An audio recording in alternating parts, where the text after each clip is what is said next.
sallallahu aleyke ya Resulallah. Sallallahu aleyke ve ala ahli beytikel medlumin. Sallallahu aleyke ya Eba Abdillah. Ya rahmetallahil vasi'a. Ya baban necatil ummah. يا ليتنا كنا معكم سادتي فلنفوز فوزا عظيما. بسم الله الرحمن الرحيم. الحمد لله رب العالمين والصلاة والسلام على نبينا محمد وأهل بيته الطيبين الطاهرين. قال الله تعالى في كتاب الكريم بسم الله الرحمن الرحيم. ذلك الذي يبشر الله عباده الذين آمنوا وعملوا الصالحات قل لا أسألكم عليه أجرا إلا المودة في القربى. Allah subhanahu wa ta'ala says in Holy Quran, that is of which Allah gives you the good news to His servants, those who believe and they do good deeds. Say, I don't ask any reward from this, from prophethood, except to love my near relatives. Allah-u Teala Kur'an-ı Kerim'de Şura suresi 23. ayette şöyle buyurmakta. İşte bu Allah'ın kullarından iman edip salih amel işleyenleri müjdelediği şeydir. De ki ben buna karşılık sizden yakın akrabalarıma sevgiden başka bir şey istemiyorum. Normally when someone does some sort of job or work, they expect to be compensated, paid according to the number of hours that they put in, the dedication that they do, the hard work that they put into that task that they were doing. And we see that when it comes to Rasulullah sallallahu alaihi wasallam, when he was asked, how, what can we give you for the job that you are doing? Guiding them, delivering message to them, being prophets. Allah revealed this response in the Holy Quran, that their reward was to love Ahlul Bayt alayhi salam. We know that the prophethood or nubuwwah of Rasulullah sallallahu alayhi wa alayhi was the highest maqam, the highest position, the highest status in all of creation. So the salary for this job should be the highest one if we think about it, because it's expected to be the highest paid position for the best of mankind. However, money wasn't asked for, it wasn't given, it was more than money, something more than some monetary gain. What was asked by Allah for the people to give to the Prophet, for the whole prophethood, the whole job of being a prophet, was to love Ahlul Bayt alayhi salam. So how high must this be in value if it's more than anything else in the eyes of Allah? Because it was worth more than anything else in the creation. No money came close to having the value of loving Ahlul Bayt. If there was something better than loving Ahlul Bayt, Allah would have mentioned it. But loving Ahlul Bayt was the highest thing that they could give the Prophet. Normalde bir kişi bir işe girdiğinde yapmakla görevlendirildiği işe harcadığı saat sayısınca özveriye ve sıkı çalışmaya göre ücret almayı bekler. Allah'ın elçisine insanlara rehberlik etmesi ve Allah'ın mesajını insanlara ulaştırması karşılığında insanlardan ne istediği sorulduğunda Allah'ın tek karşılığın ya da ödülün Ehl-i Beyt'i sevmeleri olduğunu bildirdiğini görüyoruz. Hazreti Muhammed'in peygamberliğinin tüm yaratılıştaki en yüksek makam ve mevki olduğunu biliyoruz. Dolayısıyla bu iş için maaş veya ödülün en yüksek ücretli pozisyon olması beklenirdi. Ancak para verilmedi, hatta istenmedi bile. Bu parasal kazançlardan çok daha büyük bir şeydi. Allah'ın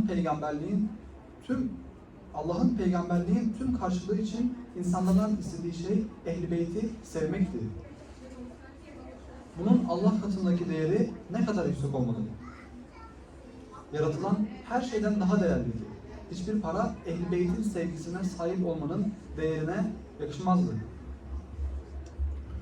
Allah says in Holy Quran, say if your fathers and your sons and your brothers and your friends and your family and the property that you have gotten, the slackness of trade which you fear or you worry about, and the houses that you like are dearer to you more than Allah and His Messenger, and striving in His way, then wait till Allah brings about His command, and Allah does not guide the transgressing people.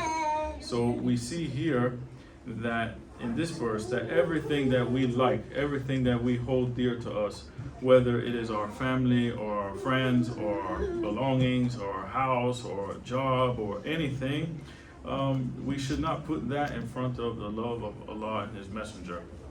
Also, those things that keep us up at night, the things we worry about our business, we worry about our transactions, whether our business is good or bad, whether the property that we have.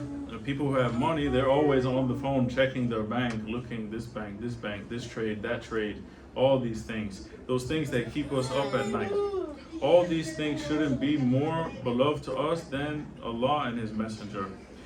We have to ask ourselves, how often do we lay up at night and stay awake and stress about if we're living a life that pleases Allah or not? We live a life that pleases His Messenger or not? In the same way that we wake up, we lay awake at night and we worry about our business or our money or our bank accounts, these other things. We see that Sallu ala Muhammad wa ala Muhammad. Allahumma salli ala Muhammad wa ala Muhammad. So we see that from these verses that priority in our life is loving Allah, His Messenger, and Ahlul Bayt alayhimus salam. It doesn't mean that we shouldn't love other people, like family and friends, but we should love them fi sabilillah, in the way of Allah. What these verses are saying is that we don't allow the love of other things to come above our love for Allah, His Messenger, and Ahlul Bayt alayhimus salam. We see in Quran, Surah Al-Ankabut, Bismillah ar-Rahman ar-Rahim, وَسَيْنَا الْإِنسَانَ بِوَالِدَيْنِ حُسْنًا وَإِنْ جَهَادَكَ لِتُشْرِكَ بِي مَا لَيْسَ لَكَ بِهِ عِلْمٌ فَلَا تُطِعْهُمَا إِلَّا مَرْجِعُكُمْ فَأُنْبِيَاؤُكُمْ بِمَا كُنْتُمْ تَعْمَلُونَ. Allah says, and we have enjoined on good people goodness to their parents. Be nice to your parents. And if they try to make you do shirk or disobey Allah, then don't obey them, because you will go back to Allah. He will inform you about what you're doing.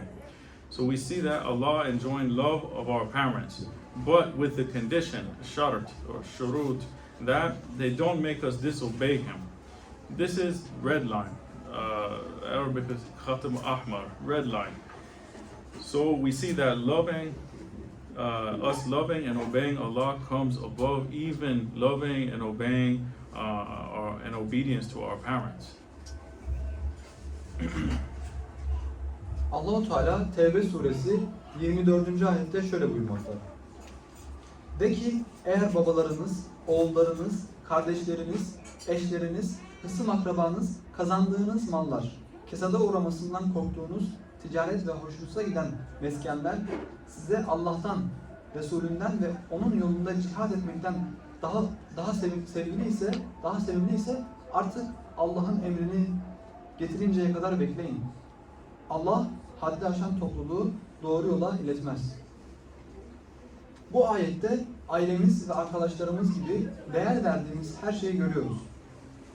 Ayrıca ticari işlerimizdeki iniş ve çıkışlar ve edindiğimiz ve bakmak zorunda olduğumuz mülkler gibi geceleri bizi uyutmamasına izin verdiğimiz şeyler.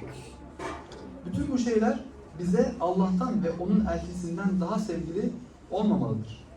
Ne sıklıkla geceleri uyanık kalıp Allah'ı ve elçisini hoşnut eden bir hayat yaşamadığımızı, diğer tüm dünyevi endişelerimiz hakkında uyanık kalıp stres yaptığımız gibi stres yapıyoruz. Bu ayetlerden hayattaki önceliğimizin Allah'ı, elçisini ve pak ehli beytini sevmek olduğunu görüyoruz. Bu ailemiz ve arkadaşlarımız gibi başkalarını sevmememiz gerektiği anlamına gelmez. Aksine onları Allah için sevmeliyiz. bu ayetlerin söylediği şey başka şeylerin sevgisinin Allah ve Ehli Beyt'e olan sevgimize müdahale etmesine ve onun önüne geçmesine izin vermemelidir. Bunu aşağıdaki ayette de görebiliriz. Allah-u Teala Kur'an-ı Kerim'de Ankebut suresi 8. surede ayette şöyle buyurmakta. Biz insana, annesine babasına iyilik etmeyi emrettik. Eğer onlar hakkında bilgin olmayan bir şeyi bana ortak koşman için seni zorlarlarsa o zaman onlara itaat etme. Dönüşünüz banadır. Ben de sizi yaptıklarınızı haber vereceğim. Görüyoruz ki Allah bize anne ve babamızı sevmemizi ve onlara iyi davranmamızı emretmiştir. Ancak bize kendisine karşı gelmeye zorlamamaları şartıyla. Bu kırmızı çizgimizdir. Dolayısıyla Allah'ı sevmemiz ve ona itaat etmemiz, anne babamızı sevmemizden ve onlara itaat etmememizden önce geldiğini görüyoruz. When we look at the life of the Prophet sallallahu alaihi wasallam and the Imams alayhi salam, we notice that a few extraordinary people, they stand out amongst the rest. For example, Abu Dhar al-Ghafari, Salman al-Muhammadi, and many more. So one of these individuals is one who built his life upon loving Allah, His Prophet, and loving Ahlul Bayt alayhi salam. He was a loyal companion of Imam Ali alayhi salam, and some historians also say that he was a companion of Rasulullah sallallahu alayhi wa alayhi. His name was Hujr ibn Adi al-Kindi. So Sheikh Abbas Kummi, author of Mafatih al-Janan, he has another book about Karbala, Nafas al-Mahmum. He says in this book, Hujr ibn Adi was renowned or known for his abstinence, a lot of worship and prayers. It has been narrated that every day and every night he said 1,000 rakat of salat, and he was one of those learned companions in Adam. Although of a less age, he was included among their noble ones. In the Battle of Safin, he was the standard bearer of the clan of Kinda, and he was in the Battle of Nahrawan, and he was the commander of the right wing in the army of Imam Ali alayhi salam. Hazreti Peygamber sallallahu aleyhi ve aleyh ve imamlarımızın hayatlarına baktığımızda diğerleri arasında birkaç olağanüstü kişinin öne çıktığını fark ederiz. Hayatını Ehli Beyt sevgisi üzerine inşa eden bu kişilerden biri de Hujr İbni Adi adında İmam Ali'nin sadık bir yoldaşıydı. Bazı tarihçiler onun aynı zamanda Peygamber Efendimizin de sahabesi olduğunu söylerler. Şeyh Abbas Kummi, Nefasül Mahmum adlı kitabında 15. bölümünde şöyle der. Perhizkarlığı, ibadet ve dualarının çokluğu ile meşhurdu. Her gün ve gece 1000 rekat namaz kıldığı rivayet edilmiştir ve eğim sahibi sahabelerdendir.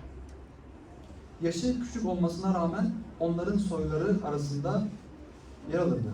Sıffin Savaşı'nda Kinde kabilesinin sancaktarıydı ve Mehraman Savaşı'nda İmam Ali'nin ordusunda sağ kanadın komutanıydı. Hujr was living in a time when Shia of Ahlul Bayt alayhi salam were being hunted. Their houses were being destroyed. Their names were getting removed from the Bayt al-Mal or the treasury. They were being banished, exiled. They were even being crucified, even being buried alive. For example, Amr ibn Hamak was companion of Rasulullah. He was stabbed 9 times. His wife was imprisoned in Kufa. They severed his head. They took his head to the dungeons and placed it on the lap of his wife. We have Juwaira Abadi was companion of Imam Ali alayhi salam. He also had his limbs cut off, his arms, his legs, and he was crucified. We know the famous story of Maythama Tamar. We also have one who was similar to him, Rushayd ibn Hijri. He had his hands and his feet cut off, and he kept narrating Fada'il of Amir al-Mu'mineen alayhi salam, and they cut out the tongue of Rushayd. So this was the time that Hujr was living in.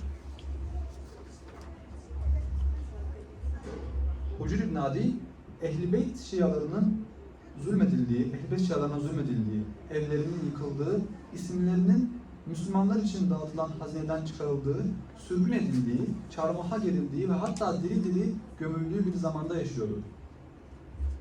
Peygamberin sahabesi Amr İbni Hammar 9 kez bıçaklandı. Karısı Kufe'de hapsedildi ve onun kesik başını zindana götürüp karısının kucağına koydular.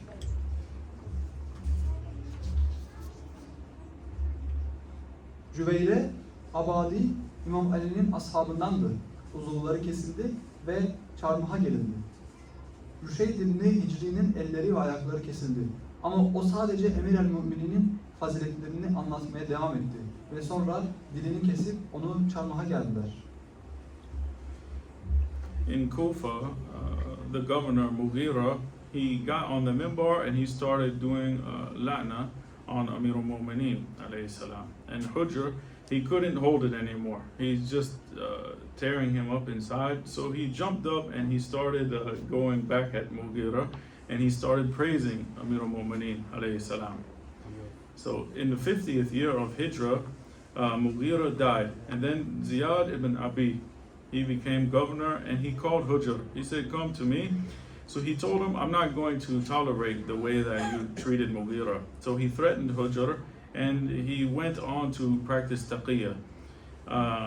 He taught people in majalis, but secretly, and he went to their houses, or he had a special section of masjid, special time.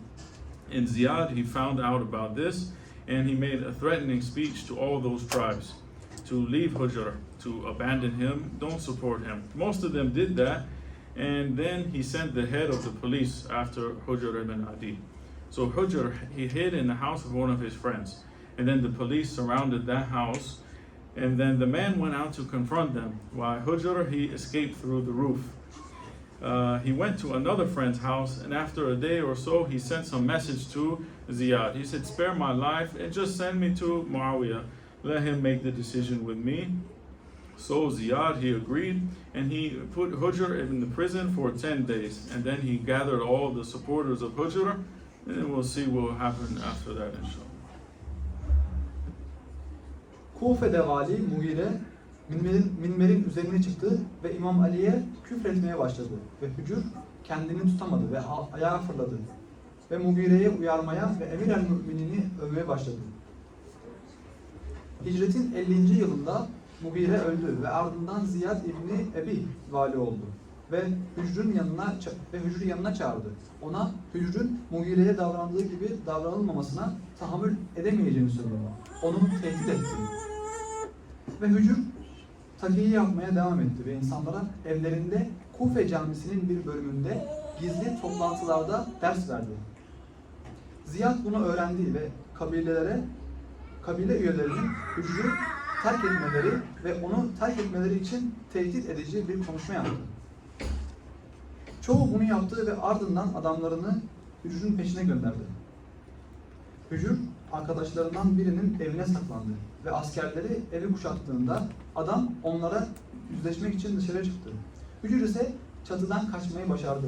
Başka bir arkadaşının evine gitti ve bir gün kadar sonra güvenilir birine göndererek Ziyad'dan kendisinden bağışlamasını ve hakkında karar vermesi için Muaviye'ye gönderilmesini istedi.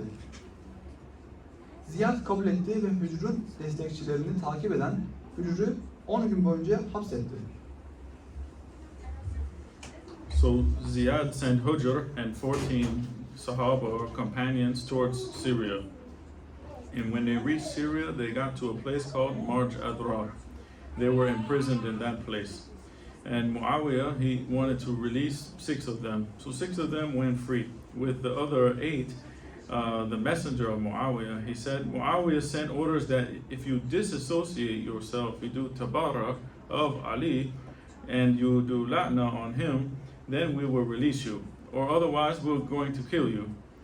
So, and he, the commander of the faithful, he's meaning of Muawiyah, he said he believes that shedding your blood is lawful due to the witnesses in your town. But the commander has shown kindness. If you disassociate yourself from that man, you will be released. So when they heard they refused. They said, we're not going to curse Imam Ali. And so their hands were tied with ropes, and the kafan was brought for them. And they spent the entire night making namaz. At dawn, the companions of Muawiyah put their foot on the neck of these companions of Amir al-Mu'mineen. And they said, now do you disassociate from that man or not? Meaning Ali. They said, no, rather we are friends of him. We befriend him even more. And hearing this, the messenger of Muawiyah, he caught hold of one of them to kill them. Ziyad, Hucr ve 14 arkadaşını Suriye'ye gönderdi. Ve Suriye'de Mereç, Azra denilen bir yere vardıklarında orada hapsedildiler. Muaviye onlardan 6'sını serbest bırakmaya karar verdi. Diğer 8 adamla ilgili olarak Muaviye'nin elçisi şöyle söyledi. Muaviye, Ali ile ilişkinizi keser ve ona lanet ederseniz sizi serbest bırakacağız. Aksi takdirde öldürüleceksiniz diye emir gönderdi. Ve müminlerin emiri şehrinizin şahitlerinden dolayı kanınızın dökülmesine bize helal olduğunu inanıyor. Ancak komutan nezaket gösterdi. Eğer o adamdan ayrılırsanız serbest bırakacaksınız. Bunu duyduklarında itaat etmeyi reddettiler. Bu nedenle ellerindeki ipler çözüldü ve onlar için kefenler getirildi. Böylece kalktılar ve bütün geceyi namaz kılarak geçirdiler. Şafak vakti Muaviye'nin ashabı ayaklarını boyunlarına koyarak şimdi Ali'den ayrılıyor musunuz? Ayrılmıyor musunuz diye sordu. Onlar ise hayır, aksine biz onunla dostuz diye cevap verdiler. Bunu duyan Muaviye'nin her biri elçisi onları öldürmek için her birini yakaladı.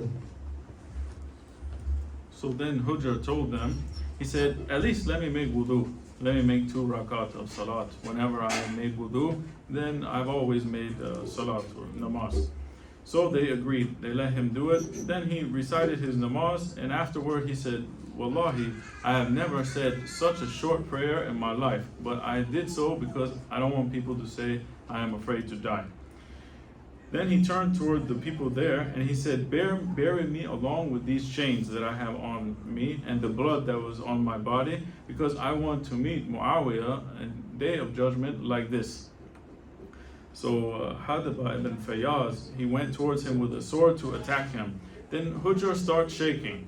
Hadaba said, didn't you say you don't fear death? He said, I tell you to do tabara of your master and we'll let you go. Hujr said, how can I not fear when the grave is ready, the shroud is worn, and the sword is out of the sheath? He said, Wallahi, although I fear, I don't utter those words. I won't say those words that bring Allah's wrath. I won't curse Imam Ali. There's no way.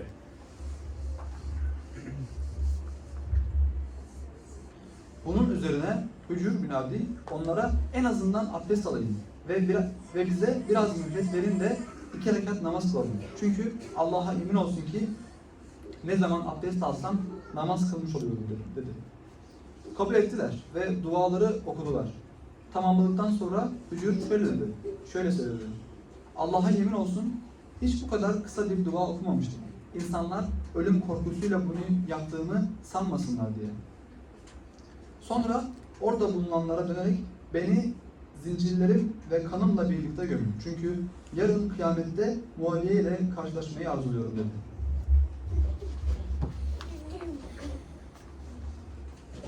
Hücr ibn Adi titremeye başladığında Adem bin Şeyyaz ona saldırmak için kılıcıyla ona doğru ilerledi. Adem, ölümden korkmadığını söylemiştim. Yine de sana efendinle ilişkini kesmeli ve seni serbest bırakacağımı söylüyorum dedi. Hücr ibn Adi, mezar hazır, kefen giyilmiş ve kılıç kınından çıkarılmışken nasıl korkmayayım? Allah'a yemin olsun ki korktuğum halde Allah'ın gazabını davet edecek sözler söylemiyorum. It's also said that in the time came they were going to kill Hujr ibn Adi. They asked him, according to those last customs that they had of the Arabs, they say, we'll give you your last wish. What do you wish? So Hujr asked them something very strange. He said, I want you to kill my son in front of me. That's my last wish. It's like something they would never expect this. So the executioner asked for the reason.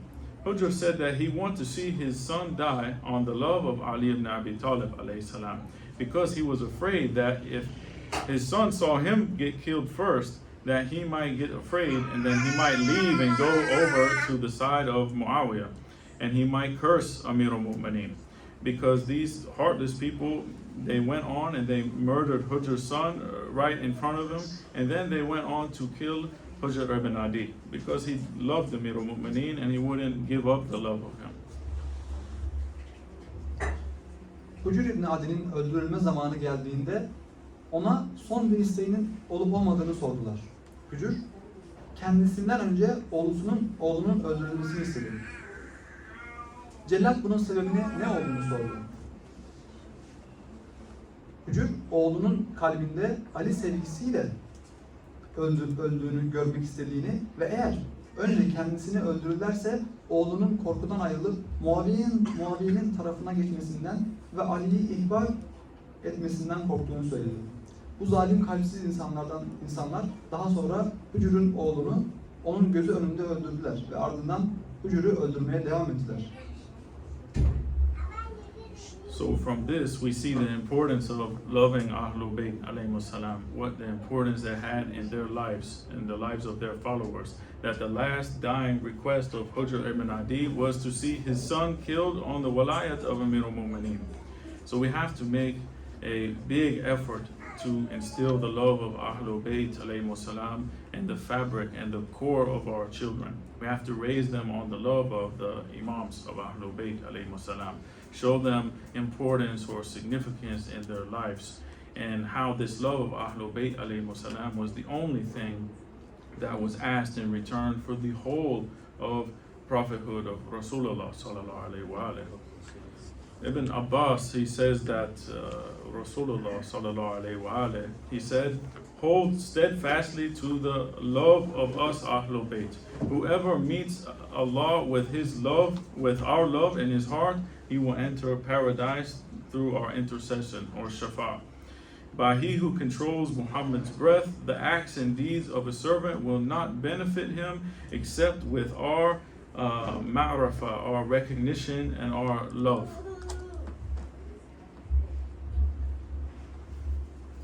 Buradan Ehl-i Beyt'i sevmenin takipçilerinin hayatında ne kadar büyük bir öneme sahip olduğunu görüyoruz. Hucr'un son isteği oğlunun Emir el-Mü'mininin velayeti üzerine öldüğünden emin olmaktı. Çocuklarımızın dokusuna ve özüne Ehl-i Beyt sevgisini öğretmek ve aşılamak için titiz bir çaba göstermeliyiz. Onları imamların sevgisi üzerine yetiştirmeli ve bu sevginin hayatımızdaki büyük önemini onlara göstermeliyiz. Nasıl ki Ehl-i Beyt'in bu sevgisi Hz. Muhammed'in tüm peygamberliğine karşılık insanlardan istenen tek ücretti. İbn Abbas Peygamber Efendimizin şöyle buyurduğunu nakleder. Biz Ehl-i Beyt'in sevgisine sımsıkı sarılın. Çünkü kim kalbinde bizim sevgimizle Allah'a kavuşursa bizim şefaatimizle cennete girer. Muhammed'in nefsini elinde tutan sana yemin olsun ki bir kulun amel ve fiilleri bizim kabulümüz ve sevgimizle birleşmedikçe ona fayda vermez. Sheikh Abbas Qumi, rahmatullah alayh, he says, I remember reading a narration or riwayat about when Hujr went to see Imam Ali alayhi salam, when he was wounded from Ibn Mujam, lanatullah alayh. He stood and he faced the Imam and he said some words of poetry to the Imam. He said, alas, on the abstinent master, the pious, a brave lion and a virtuous door. When Amir al-Mu'mineen heard him reciting these and he looked at him, he said, what will you do when the day will come that they will ask you to do tabara from me or disassociate from me? What will you say to those people? Hujr, he said, Ya Amir al-Mu'mineen, even if I am cut into pieces and thrown into the fire, I prefer that than doing tabara from you or disassociating from you. So Imam said, may you succeed in accomplishing your good deeds, Ya Hujr. and may you be amply rewarded by Allah for your love of Ahlul Bayt alayhimus salam. Şeyh Abbas el-Kummi şöyle söyler. Bir rivayete göre Hucr İbn Mülcem'in kılıcıyla başından yaralandığında İmam Ali'yi görmeye gitmişti. İmamın karşısında durdu ve bazı beyitler okudu. Kanaatkar efendiye, dindar, cesur bir aslana ve erdemli bir kapıya yazıklar olsun.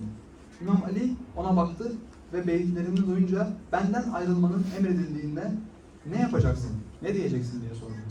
Hucr şöyle söyledi. Ey müminlerin emiri, parçalara ayrılsam ve alevli ateşe atılsam bile bunu senden ayrılmaya tercih ederim. İmam şöyle buyurdu. Hayırlı işlere muvaffak olasın ey Hucr.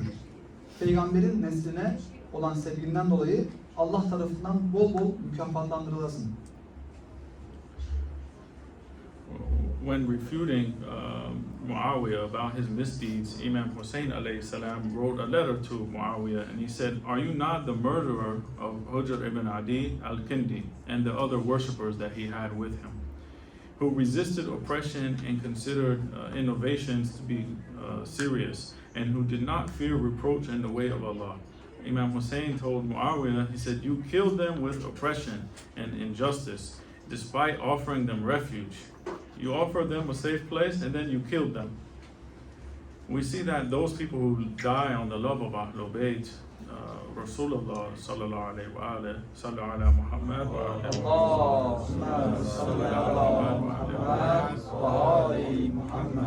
He said, beware, one who died having the love of Ahlul Bayt has died as a martyr, died as shaheed. Take heed, one who died with the love of Ahlul Bayt has died forgiven from his sins. Beware, one who died with the love of the Prophet has died having repented.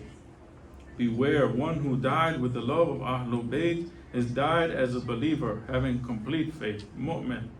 Beware, one who died with the love of Ahlul Bayt, Malakul Maut, the angel of death, has given him glad tidings of Jannah. Thereafter, two angels, Munkar and Nakir. Beware, one who died with the love of Ahlul Bayt has been sent to Jannah like the bride is sent to the house of the groom. İmam Hüseyin Muaviye'ye şöyle bir mektup yazdı. Sen Hucr ibn Adi'nin ve zulme karşı direnen, bidatleri büyük gören ve Allah'ın yolunda kınamaktan korkmayan, diğer ibadetlerden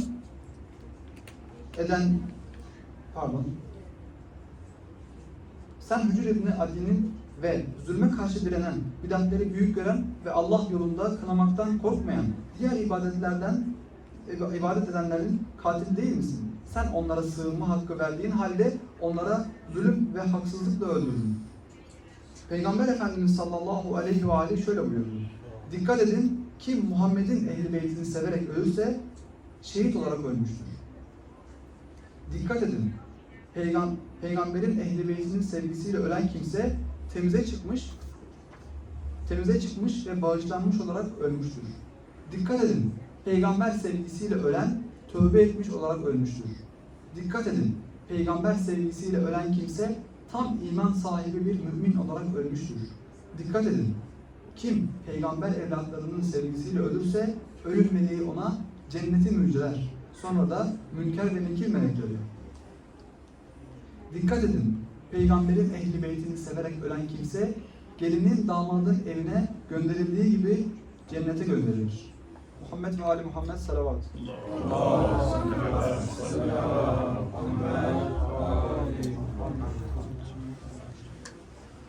Adem Allah ajurana ve ajurakum bi musabana bi musibatil Husayn. Abu Hamza Thumali, he asked Imam Sajjad alayhi salam, he said, Ya Sayyidi, Yabna Rasulullah, when will your sadness reduce and when will your crying stop? Is not death something normal for you? Isn't shahadat or martyrdom an honor for you by Allah? Imam said, may Allah accept your efforts. Allah took away Yusuf from his father and Prophet Yaqub wept until he became blind. until his hair turned white. But as for me, I have seen my father and my family slaughtered in front of my very own eyes in the plains of Karbala. My sadness will continue until the day that I reach him. How could Imam Sajjad not cry when remembering the way that they entered into Sham as captives?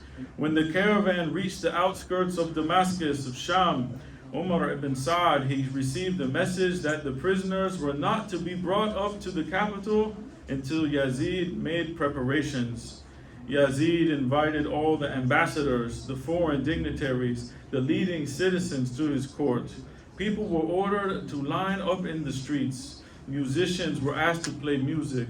Dancers were told to dance in the streets. Such were the festivities organized by Yazid for the entry of the grandson and the granddaughters of Rasulullah.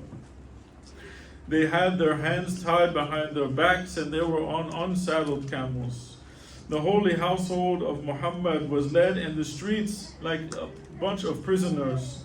How did they greet the family of Rasulullah? They were surrounded by dancers, musicians, and the crowds of the citizens of Sham were yelling insults at them. They started throwing stones at Imam Sajjad and the women from Ahlul Bayt. Then, if this wasn't enough, they started to throw fires down, embers of fire down on the descendants of Rasulullah. Imam Sajjad, he said that they threw so much fire at him that his amama became burnt. Ya Allah. An elderly man, he came and he approached Imam Sajjad and he said salam to him. Salamu alaikum. He told him to repeat his salam again, and then once again, and then one more time. He said, why do you want me to keep repeating my salam?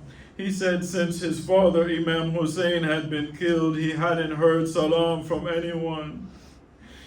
This man was companion of the Imam's grandfather, Rasulullah. He said, is there anything I can do for you? The Imam said to this elderly man, do you see that spear with the head of my father on it? Tell the soldiers to move the spear to the front so that the people can look at the head of Imam Hussein, Abu Abdullah, and not at the women of Ahlul Bayt. He asked, is there anything else, Yabna Rasulullah? Imam said, yes, if you could bring me a piece of cloth so I could put it under the chains. The heat of the sun is making the chains so hot they are burning my skin. If you could please just bring me a piece of cloth. I want to place it under the chain so my skin won't burn anymore. Ya Allah. It's reported that when Imam Sajjad was martyred, after the poison was taken its course, Imam Bakr alayhi salam went to carry out his janazah.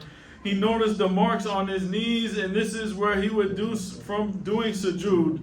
Then he noticed the mark on his shoulder and said, this is where he carried food to the poor. Then he noticed another mark on his neck, and this scar was from the iron collar and the chains that he was forced to wear on the way to Sham. When Imam Sajjad entered the courtyard of Yazid, Umar ibn Sa'd, he presented Imam Hussein's head to him. Yazid, with a cup of wine in one hand, he accepted the ultimate symbol of victory. He commanded Umar ibn Sa'd to call out the name of the prisoners. It was said, who is this young man? The reply that he is Ali ibn al-Hussein. But I thought that Ali ibn al-Hussein was killed in Karbala. Imam Sajjad said, that was my brother Ali Akbar. Now Imam Sajjad is having to recall that moment where his brother was killed with a broken spear in his chest. Ya Allah. The prisoners were brought before Ibn Ziyad, Sheikh al-Mufid. He says that Ibn Ziyad sat on his throne and in front of him was the head of Imam Hussein. He would poke at the face with a cane. An old companion of the Prophet, Zayd ibn Arqam, he was in the court and he witnessed this being inflicted on the head of Abu Abdullah. He cried out, take your cane away from those lips. Wallahi, I have seen the lips of Rasulullah kissing those lips. Ibn Ziyad was angry. He said, oh old man, how dare you interrupt us celebrating the victory of our Imam, Yazid ibn Muawiyah. Because of your age, I will spare your life. Leave my courts. Yazid then tells them to kill Imam Sajjad. Sayyidah Zainab stepped forward and said, if you want to kill him, then you have to kill me first.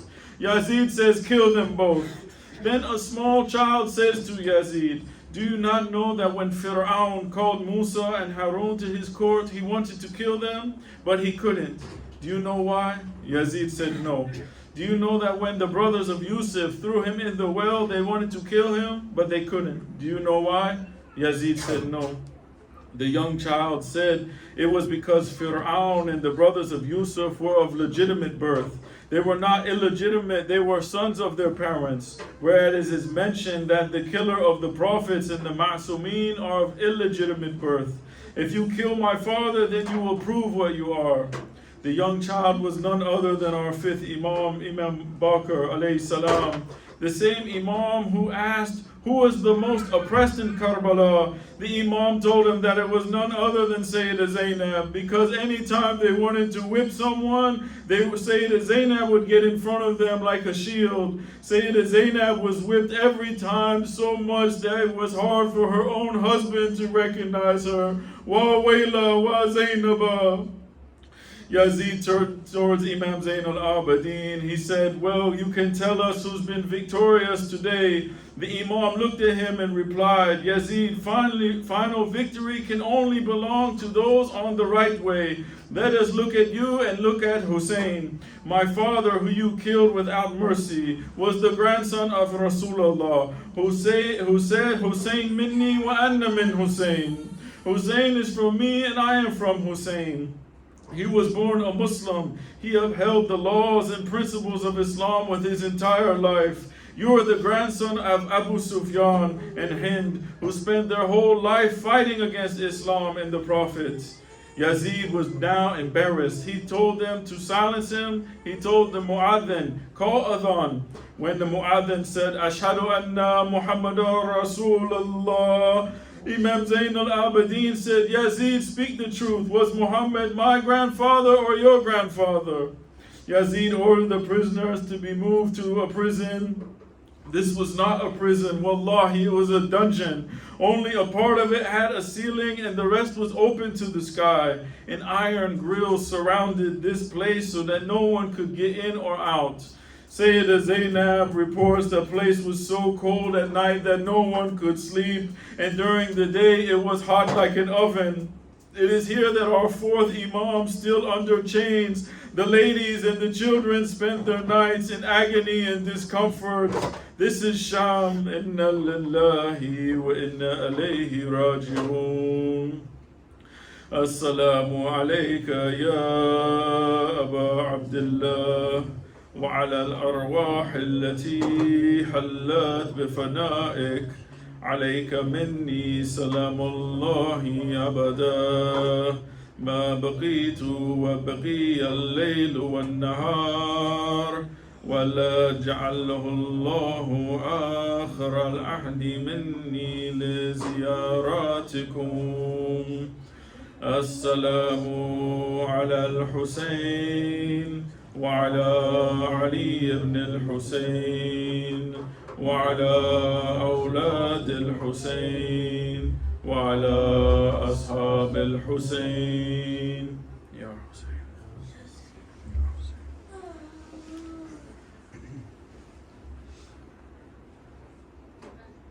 Şam'a yola çıkan esirler kervanı Şam'ın harabelerinde mola verdiler.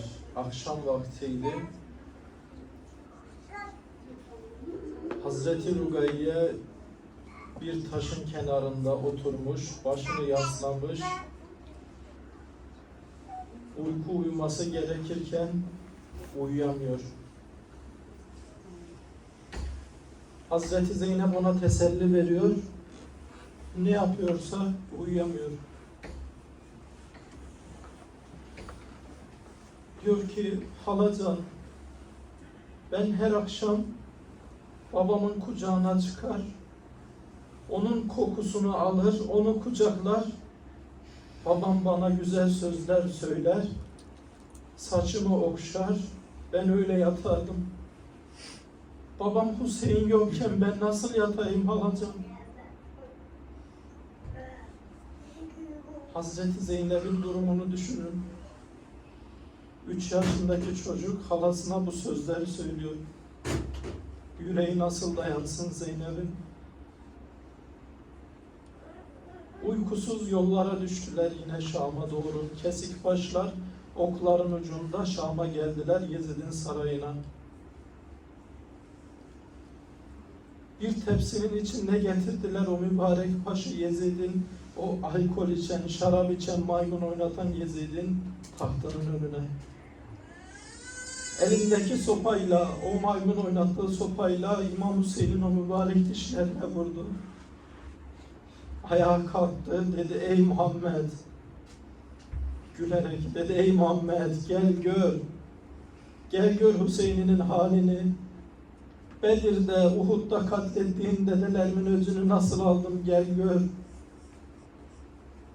Hazreti Rukayye'nin ağlama sesleri sarayı sarmış. Yezid bundan rahatsız oldu, dedi o ağlayan kim, gidin onu susturun.